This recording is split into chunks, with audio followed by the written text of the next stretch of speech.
Hello friends, welcome to FC channel. இன்றைக்கி நம்ம onion pakoda தான் பார்க்க போகிறோம்.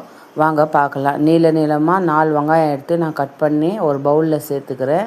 அதுக்கப்புறமா அரை கப் கடல மாவு சேர்த்துக்குங்க. 1/4 கப் கார்ன்ஃப்ளவர் சேர்த்துக்குங்க. அதுக்கப்புறமா கொஞ்சோண்டு சோம்பு, அரை ஸ்பூன் மிளகாத்தூள், தேவையான அளவு உப்பு, அதுக்கப்புறமா கொஞ்சோண்டு இஞ்சி பூண்டு பேஸ்ட்டு போட்டு நல்லா மிக்ஸ் பண்ணிக்கோங்க. முதல்ல தண்ணி போடாதீங்க. அதுக்கப்புறமா சூடான எண்ணெய் ஒரு கரண்டி போட்டு அதுக்கப்புறமா கொஞ்சம் கொஞ்சமாக தண்ணி போட்டு உதிரியாக பிசைஞ்சிக்கிங்க நல்லா. ஏன்னா அதிகமாக தண்ணி ஊற்றினீங்க போண்டா மாதிரி ஆகிடும். இது அப்படியே கொஞ்சம் கொஞ்சமாக தண்ணி குடிச்சு பேசினா அது பாருங்கள் சூப்பராக வந்துக்குது பாருங்கள். இப்போ எண்ணெய் சூடாயிடுச்சு. உதிரியாக போட்டுடலாம் நம்ம ஆனியன் பக்கோடா.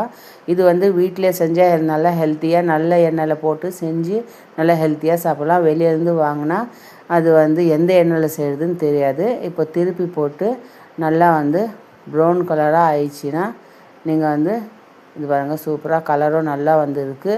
நல்லா ஹெல்த்தியாக வீட்டில் பசங்கள்லேருந்து பெரியவங்க வரைக்கும் கொடுக்கலாம். அதுக்கப்புறமா இப்போ ஆனியன் பக்கோடா எடுத்துடலாம். நல்லா இது சூப்பராக கலர் கோல்டன் கலராக வந்துக்குது. அவ்வளோதான் ஃப்ரெண்ட்ஸ். நீங்களும் டேஸ்ட் பண்ணி பார்த்து எப்படி இருக்குதுன்னு கமெண்ட் சொல்லுங்கள். ஓகே ஃப்ரெண்ட்ஸ், பாய். பிடிச்சிருந்தால் லைக் பண்ணுங்கள், ஷேர் பண்ணுங்கள், கமெண்ட் பண்ணுங்கள்.